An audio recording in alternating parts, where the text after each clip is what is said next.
மிதிவண்டி வழங்கக்கூடிய நிகழ்ச்சி, அதேபோன்று சட்டமன்ற உறுப்பினர் மேம்பாட்டு நிதியிலிருந்து தேவையான மேசைகள், நாற்காலிகள் மற்றும் தளவாட பொருட்கள் வழங்கக்கூடிய இந்த நிகழ்வுக்கு தலைமை தாங்கி கொண்டிருக்கின்ற இந்த பள்ளிக்கூடத்தினுடைய தலைமை ஆசிரியர் அவர்களை, ஆசிரியர் பெருமக்களை, பெற்றோர் ஆசிரியர் சங்க உறுப்பினர்களை, பள்ளி மேலாண்மை குழு உறுப்பினர் அவர்களை, பேரூராட்சி மன்ற தலைவர் அவர்களை, பள்ளி மேலாண்மை குழு உறுப்பினர் அவர்களை, மாவட்ட ஊராட்சி இந்த நிகழ்விலே பங்கு கொண்டிருக்கின்ற திராவிட முன்னேற்ற கழகத்தினுடைய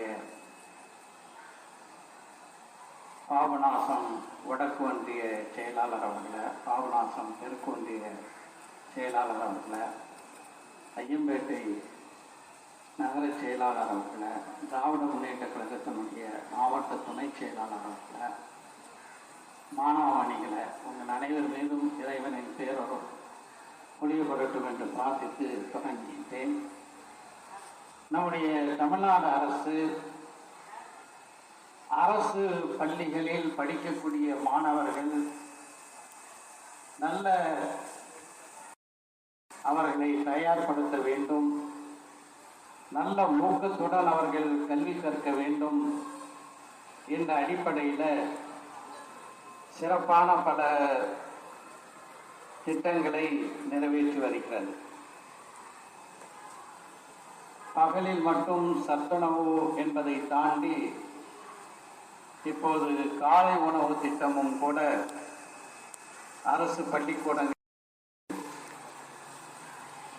அதே போல மாணவர்கள் பள்ளிக்கூடத்திற்கு சிரமம் இல்லாமல் வர வேண்டும் என்பதற்காக தொடங்கப்பட்டதுதான் இந்த மிதிவண்டி வழங்கக்கூடிய திட்டம். அந்த திட்டத்தை நம்முடைய பள்ளிக்கூடத்தில் மாணவர்களுக்கு இந்த மிதிவண்டிகளை வழங்குவதில் மிகுந்த மகிழ்ச்சி அடைகின்றேன். என்னுடைய தொகுதி மேம்பாட்டு நிதியில் பெரும்பகுதி பள்ளிக்கூட மேம்பாட்டிற்காக தான் பயன்படுத்தப்பட்டிருக்கின்றது என்பதையும் இந்த நேரத்தில் சொல்லிக்கொள்வதில் மிகுந்த மகிழ்ச்சி அடைகின்றேன். உங்களிடம், மாணவர்களிடம் நாம் எதிர்பார்ப்பது, அரசு பள்ளியில் படிக்கின்றோம் என்பது உங்களுக்கு ஒரு பெருமை சேர்க்கக்கூடிய ஒன்றாக இருக்க வேண்டும். காரணம், அரசு பள்ளிக்கூடத்தில் படித்து சாதனைகள் படைத்தவர்கள்தான்.